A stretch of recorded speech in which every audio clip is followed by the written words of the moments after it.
নাটকের জনপ্রিয় অভিনেতা মুশফিক আর ফারহান তিনি দেখুন এই অসহায় প্রতিবন্ধীর সাথে সেলফি বন্দী হলেন। শেষমেশ কিন্তু তিনি তার শার্টটা খুলে এই অসহায় মানুষটাকে দেন।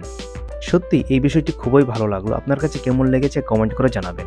এই অসহায় মানুষটি তার পছন্দের অভিনেতাকে কাছে পেয়ে দেখুন কি করলো, একটা সেলফি তুললো এবং অনেক কথা বলল তার সাথে। শেষমেশ কিন্তু মুশফিক আর ফারহান তার নিজের শার্টটা খুলে এই অসহায় মানুষটাকে দিল। সত্যি ভাবা যায় এগুলো? এই অসহায় মানুষটার কথা রেখেছে, তার সাথে সেলফি তুলেছে, তার শার্টটা খুলেও দিয়েছে। এটা কিন্তু একদম সত্য কথা, আর এটা কোনো নাটকের শুটিং না, এটা একদম রিয়েল বাস্তব ঘটনা। মুশফিক আর ফারহানের এই ভিডিওটি সোশ্যাল মিডিয়ায় রীতিমতো ভাইরাল হয়ে যায়। তারপরে কিন্তু দর্শকরা এতে কিন্তু অনেক সুন্দর সুন্দর কমেন্ট করছে।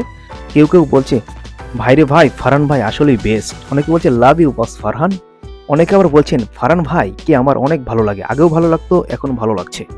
অনেকে আবার কমেন্টে ভাসিয়ে দিচ্ছেন ফারহান ভাই my emotion, Farhan is my best actor, I love you boss. অনেকে আবার বলছে ভাই আপনি সেই একটা নায়ক যার কোনো খারাপ দিক আমি আজ পর্যন্ত দেখি নাই। অনেকে আবার বলছেন এই গুণের কারণেই আমি ফারহান ভাইকে ভালোবাসি, আগে থেকে ফারহান ভাইকে আমার ভালো লাগতো।